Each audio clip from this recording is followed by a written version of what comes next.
보면 베드로서 1장 19절에서 21절에서 또 우리에게 더 확실한 예언이 있어 어두운 데 비추는 등불 같으니 날이 새어 새별이 너희 마음에 떠오르기까지 너희가 이것을 주의하면 것이 가아니라. 먼저 할 것은 경이 모든 예언은 사사리 불결이 아니니 예언은 이제 사람이 뜬 것, 뜻으로 된 것이 아니요 오직 성령에 감동할 수 입은 사람들이 하나님께 받아 말한 것입니다. 말씀했습니다. 하나님의 예언에 대해 바르게 알기를 소원하십니다. 요즘 와서는 교회 이름으로 발행되는 간행물 등에서 세상 종말이나 예수 재림에 대한 예언의 내용을 쉽게 접할 수 있습니다. 뿐만 아니라 교회 봉회나 기도원 집회 등에서 예언의 은사를 받았다가요 성도 개개인의 장래일이나 사회의 실패 또는 성공은 물론 자녀의 대학 입학 아니면 불합격 등을 미리 기도해서 알려주는 예언가들의 상상서에 달하고 있습니다. 성경은 구약이나 신약에서 예언에 대해 수백 회 언급을 하고 있습니다. 구약에는 사도들이나 초대교회 성도들에게 예언의 연살되어 예언하게 하신 일이 있습니다. 대표적인 말씀이 사도행전 21장 8절에서 14절입니다. 이튿날 떠나 가이사랴에 이르러 7 집사 중 하나인 전도자 빌립의 집에 들어가서 요한이라 그에게 딸 셋이 있으니 처녀로 예언하는 자라. 여느 날 있더니 한 선지자 아가보라는 이가 유대로부터 내려와 우리에게 와서 바울의 띠를 가져다가 자기 수족을 잡아매고 말하기를 성령이 말씀하실 때 예루살렘에서 유대인들이 이같이 이 띠 임자를 결박하여 이방인을 송에 넘겨주려 하거늘 우리가 그 말 듣고 그곳 사람들로 더불어 바울에게 예루살렘 올라가지 말라 고나니 바울이 대답하되 너희가 어찌하여 오며 내 마음을 상하게 하느냐 나는 주 예수 이름을 위하여 결박받을 뿐 아니라 예루살렘에서 죽을 각오라도 하였노라 하니 자기 고난을 받지 않으므로 우리가 주의 뜻대로 이루어지라고 그쳤노라 그랬어요. 이와 같이 예언에 대한 기사들이 성경에 기록되어 있다고 해서 많은 교사, 특히 목사, 부흥사들에 의해서 예언사가 강조되고 이에 따라서 예언사를 받았다는 예언가들이 교회 내에 속출하고 있는 실정입니다. 사회가 혼란하고 무질서해지며 자칭 예언가들의 활동이 분주해지듯이 교회가 혼란하고 타락하면 사이비 예언가들의 활동이 두드러지게 나타납니다. 한국 교회는 전례 없는 혼란기를 맞고 있습니다. 교단의 분열은 물론 신학의 혼란, 지도의 타락, 교회들의 사치 등은 성도를 하여금 가치관의 상실과 함께 방향각을 잃어버리게 하고 있습니다. 이와 같은 혼란기를 가진 교회의 선실은 사이비 예언가들의 활동 모델로 최적격인 것입니다. 많은 성도는 결혼하거나 사업을 시작하거나 집을 사거나 심지어 이사를 하는 일 또는 자녀들의 대학 입학에 관한 것에 이르기까지 모든 일들을 예언의 은사를 받았다는 목사나 부흥사 또는 권사 등에 물어본다든가 자기 스스로가 기도를 해서 하나님께 응답을 듣고 처리하는 경우가 허다합니다. 성경에 관한 예언은 과연 어떤 것인가? 현대 교회 안에서 행해지기는 예언의 행위들은 참으로 성경적인 것들인가?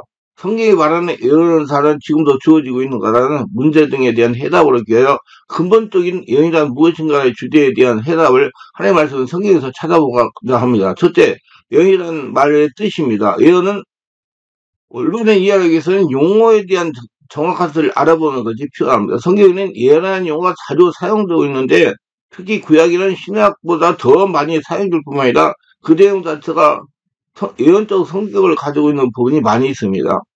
구약에서 예언이라는 말은 히브리어로 네부아라고 하는데 그 의미는 하나님께로서 부르심 받은 선지자들이 하나님께서 미리 알게 해주신 장래의 일에 관하여 하나님의 명령을 따라 백성들에게 선포하는 행위를 뜻합니다. 이 말에서 유래된 동사 나바라는 말인데 예언하라는 뜻으로서 선지자의 행위를 표현하는 말입니다. 신학에서 예언이라는 말이 프로페티아라고 하는데 이 용어 역시 히브리어 네부와 같은 의미로 장차 이루어질 일들에 대한 말하는 행위를 뜻하는 말입니다. 이 용어는 프로페티오라는 동사에서 유래된 명사인데 신학성경에서 여러 가지 경우에 사용되고 있습니다. 이건 신학성경 기자들이 구약의 선지자의 글을 인용할 때 또는 예수께서 무리에게 장차 이루어질 일을 선포하시는 경우나 예수의 제자들이 하나님께로부터 영감을 받아 장래일을 알려주는 경우와 하나님께서 성령으로 말미암아 교회들에게 주시는 은사들을 언급할 때 등입니다. 결국 구약에서 신약에서 예언이라는 용어가 같은 뜻으로 사용되고 있으며 이 용어에 관련된 내용들이 성경 전체에 허다하게 사용되어 있음을 보아서 이 용어의 중요성을 엿볼 수가 있습니다. 다시 말하면 예언한 용어 개념을 바르게 이해하는 것은 성경을 바르게 인식하는 데 커다란 역할을 한다는 겁니다. 성경의 하나님의 말씀이라면 중년에 보더라도 하나님께서 선지자들이나 사도들의 입을 통해 가지고 하나님 자신의 뜻을 말하게 하신 예언의 말씀이라고 이해될 수 있습니다. 그러므로 예언과 성경과의 사이는 매우 밀접한 관계에 있음을 충분히 짐작할 수가 있습니다. 실제로 구약에 보면 하나님께서 선지자들을 불러서 예언하도록 하신 선지서의 기록이 있습니다. 예레미야 선지자에게 말씀하신 기록입니다. 여호와의 말씀이 내게 임하라. 이르시되 내가 너를 복숭에 짓기 전에 너를 알았고 내가 태에서 나오기 전에 너를 구별하였고 너를 열방의 선지자로 세웠노라 하시기로 내가 가로되 슬프도소이다. 오 주 여호와의 보소서 나는 아이라 말할 줄을 알지 못하나이다. 여호와께서 내게 이르시되 너는 아이라 하지 말고 너는 내를 누구에게 보내든지 너는 가면 내가 무엇을 말하든지 너는 말할지라. 너는 그들을 인하여 두려워 말라. 내가 너와 함께하여 너를 구원하리라. 나 여호와의 말이라 하시고 여호와께서 그 소를 내밀어 그 입에 대시며 내게 이르시되 보라 내가 내 말을 내 입에 두었노라. 보라 내가 오늘날 너를 열방의 만국에 세우고 너를 뽑으며 파괴하며 파멸하며 누려뜨리며 건설하게 하며 심게 하였느니라. 예레미야 1장 4절로 10절이에요. 예수님 선지자 이렇게 말씀하셨습니다. 그가 내게 이르시기를 인자야 일어나라. 내가 내게 말하리라 하시며 말씀하실 때 그의 신이 내가 임하 나를 일으켜 세우기로 내가 그 말씀하신 자의 소리를 들으며 내게 이르시되 인자야 내가 너 이스라엘 자손고 패역한 백성 나를 배반한 자에게 보내노라. 그들과 열소가 내게 범죄하여 오늘날까지 일어나니 내 자손은 얼굴이 뻔뻔하고 마음이 강팍한지라 내가 너를 그들에게 보내노니 너는 그들에게 이르기를 주는 여호와의 말씀이 이러하시다 하라. 그들은 패역한 족속이라 듣든지 안 듣든지 그들 가운데 선지자가 있는 줄 알지니라. 인자야 너는 비록 가시와 찔레와 같이 함께 처하며 전갈 가운데 거할지라도 그들을 두려워하지 말고 그 말을 두려워하지 말지어다. 그들은 패역한 족속이라도 그 말을 두려워 말며 그 얼굴을 무서워 말지어다. 그는 심히 패역한 자라. 듣든지 아니든지 너는 내 말로 고할지니라. 에스겔 2장 1절을 7절. 즉 구약에는 예언서들이 많이 있고 신약에도 요한계시록 같은 예언서가 있습니다. 예수 그리스도의 계시라. 이는 하나님의 그에게 주사 반드시 속히 될 일을 그들 종들에게 보이시려고 그 천사를 그종 요한에게 보내어 지시하는 것이라. 요한은 하나님의 말씀과 예수 그리스도의 증거 곧 자기의 본 것을 다 증거하였느라. 이 은혜의 말씀을 읽는 자 듣는 자들과 그 가운데 기록함을 지키는 자는 복이 있나니 때가 가까웠습니다. 계시록 1장 1절 3절. 자, 바로 예언이라는 용어의 뜻은 장차 될 일을 미리 선포하는 행위라고 단순히 설명이 될 수 있으나 이 용어가 가지고 있는 신학적 등 신앙적 비중은 아주 크다는 것을 알게 됩니다. 반드시 성령의 세례받고 충만받으면 성령에서 필요한 때 장래를 알게 하신다는 얘기예요. 둘째, 예언의 조건입니다. 앞에서 살펴본 바와 같이 장차 되어질 일을 미리 선포하는 행위로서 예언이 가능해지려면 앞서 갖춰야 할 근본 조건들이 있습니다. 그 조건이 무엇인가 하는 것이 예언이라는 것을 올바로 인식하는 데 많은 도움이 줍니다. 예언의 선행 조건을 여러 가지로 말할 수 있겠으나 그 근본적인 조건은 하나님과 작정과 계시입니다. 즉 하나님께서 모든 일을 미리 작정하셔서 그 내용을 계시해 줘야 예언이 가능한다는 말입니다. 하나님과 통하는 사람이 되어야 된다는 얘기예요. 하나님께서 작성하신 계시를 성령으로 알려줘야 된다는 것입니다. 그중에 걸어다니는 성전이 되어야 된다는 얘기예요. 하나님 작성한 창세전에 하나님께서 만사와 만물을 기쁘신 뜻에 기억하는 섭리를 말합니다. 하나님께서 창조된 모든 우주 만물은 물론 피조세계에서 일어나는 크고 작은 사건은 모두가 다 하나님 창세전 작정 계획 섭리에 따라 이루어져 간다는 것이 성경의 증언입니다. 이사서 이렇게 예언되어 있습니다. 이것이 온 세계를 향하여 정한 경영이며 이것이 열방을 향하여 편손이라 하였자니 만군의 여호와가 경하였은즉 누가 등에 그를 폐하며 그 손을 펴셨은즉 누가 등에 그것을 돌이키리라. 이사야서 14장 27절. 성경이 말하는 예언은 하나님의 창세전에 작성 섭리를 기초로 할 뿐만 아니라 선행 조건을 하고 있는 것입니다. 즉 하나님의 작성 섭리가 없으면 예언은 불가능할 될 수밖에 없다는 겁니다. 하나님이 알려줘야 아는 거예요. 작정이 있어야 안다는 거예요. 무조건 사람이 지어내면 이게 귀신이 지어야 되는 거죠. 그 성령이 충만해야 돼요. 온전히 하늘나라가 돼야 돼요. 왜냐하면 어떠한 일이 있는데 그 일을 이루어지기 전에 미리 정해져 있어야 예언이 가능하기 때문입니다. 누가 정해야? 하나님이 정해져 있어야. 미리 정해지도 않은 것을 예언, 즉 미리 말한다는 건 불가능합니다. 그러므로 예언은 반드시 작전 계획에 기초로 하고 그 선행 조건을 삼는 것입니다. 누구의 작성 계획? 하나님의 작성 계획. 모든 만사가 우연히 이루어져 간다는 면 예언은 불가능합니다. 우연히 지어져 가는 것을 어떻게 이루어져 갈 줄 알아서 예언하겠습니까? 우연을 기초로 하는 예언은 실효성 없는 거짓에 불과할 수밖에 없습니다. 하나님께서 창세전에 작성하신 내용을 아무에게도 알려주지 않으면 예언을 할 수가 없는 것입니다. 하나님께서 누구에게 미리 계시해줘야 먼저 알게 되고 먼저 알아야 예언할 수 있게 되고 대비를 할 수 있고 준비하기 위해서 분석할 수 있어요. 그러므로 하나님께서 모든 만사 만물을 창세전에 작정하였어도 하나님께서 아무에게도 계시해주지 아니하면 예언할 수가 없는 것입니다. 신구약 성경에는 하나님께서 특별히 사람을 선택하여 보여서 하나님의 작정하신 뜻을 미리 알게 해주셨습니다. 분명히 말씀하셨으나 주 여호와께서는 자기의 비밀을 그종 선지자에게 보이지 아니하고는 결코 행하심이 없으리라. 사자가 부르짖는데 누가 두려워하지 않겠느냐. 주 여호와께서 말씀하시니 누가 예언하지 아니겠냐. 아모스 3장 7절 8절에요. 여호와 말씀이 또 내게 임하리라. 이르시되 예레미야야 내가 무엇을 보느냐. 대답하되 내가 살고 나면 가지를 보나이다. 여호와께서 내게 이르시되 내가 또 잘 보았도다. 이는 내가 내 말을 지켜 그대로 이루고 함이라. 예레미야 1장 11절 12절. 자, 구약시대 족장들이나 사사들 그리고 왕들과 선자 또는 제사장들이 하나님의 계시를 받은 사람들입니다. 그래서 그 사람들이 하나님의 이 정한 것을 알아가지고 사람들이 알려줬어요. 그래서 구약의 선지자가 중요하잖아요. 신학시대는 세례관 예수 사도들 또 초대교회 시대 여러 예언을 받은 자들 이들 모두가 다 하나님께서 계시를 받은 예언을 하는 사람들 지금은 성령으로 거듭난 거듭난 성전된 사람이 모두가 다 하나님의 뜻을 알고 하나님의 예언을 받고 따라가야 돼요. 지금 모두가 다 할 수 있어요. 왜? 지금 성령이 개별로 하나씩 하나씩 임해있기 때문에. 여기 예언의 선행 조건은 하나님의 정서에 작성하신과 하나님의 작정 내용에 계시하신과 그걸 듣고 순종할 수 있는 영적인 상태를 말하는 거죠. 이와 같이 선행 조건에 기초로 된 예언은 곧 성경적인 올바른 예언인 것입니다.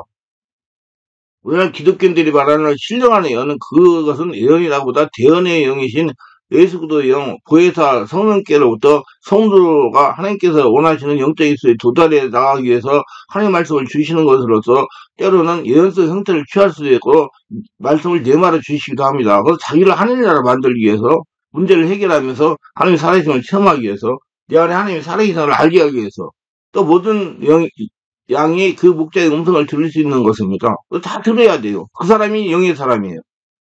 아니 반드시 성도는 하나님의 음성을 들어야 됩니다. 음성을 듣고 순종해야 돼요. 하나님의 음성을 듣는 것은 순종하기 위해 듣는 것입니다. 하나님의 음성을 듣고 순종해 가면서 하나님이 원하시는 영적인 수에 도달하고 하나님이 주신 축복을 받아 누리며 살아가는 거예요.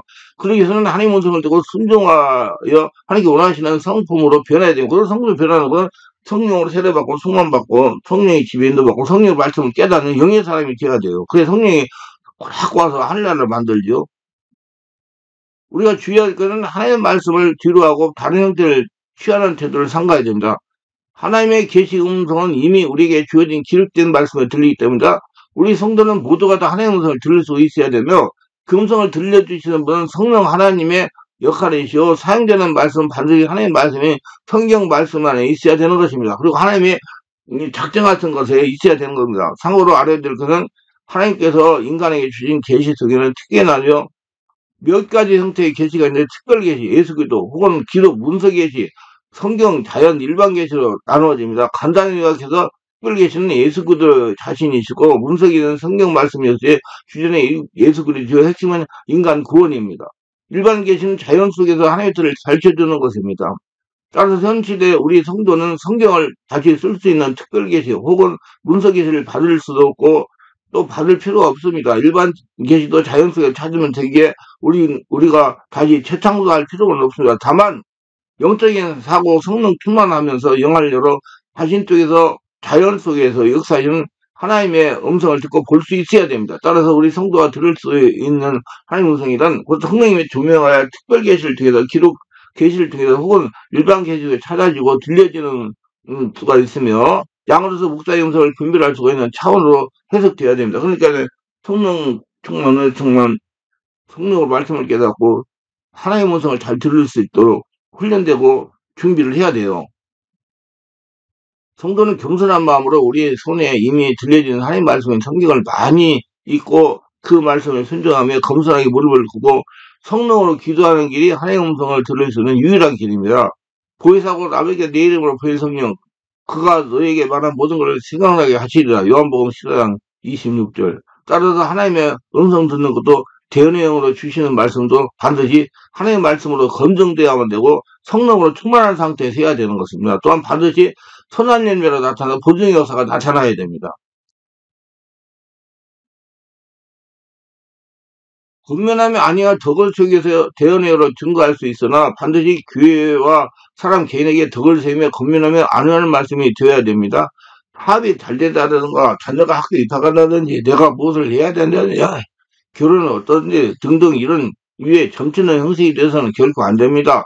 둘째 정확성이 있어야 됩니다. 내가 그들 형제들과 너와 같은 선지자 하나를 그들 위하여 일으키고 내 말을 내 입에 두리니 내가 그에게 명하는 것은 그 무리에게 다 고하리라. 무릇 그가 내 이름으로 고하는 내 말을 듣지 아니하는 자는 내게 벌을 받을 것이요 내가 고하지도 말하지 아니한 말을 어떤 선자가 만일 방자의 내 이름으로 고하든지 다른 신들의 이름으로 말하면 그 선지는 죽임을 당하려 하셨으니 내가 심중에 이르기를 그 말이 여호와 그리스도의 이르신 말씀인지 우리가 어떻게 알려 하리라. 만일 선지자가 있어서 예수 그리스도 이름으로 말하는 일에 증언도 없고 성취함도 없으면 이는 여호와 예수 그리스도로 말씀하신 것이 아니요 그냥 방자의 한 말이니 너를 그래 두라지 말지라. 그래서 신명기 18장 18절에 하나님 말씀했으면 분명히 이루어진다는 거예요.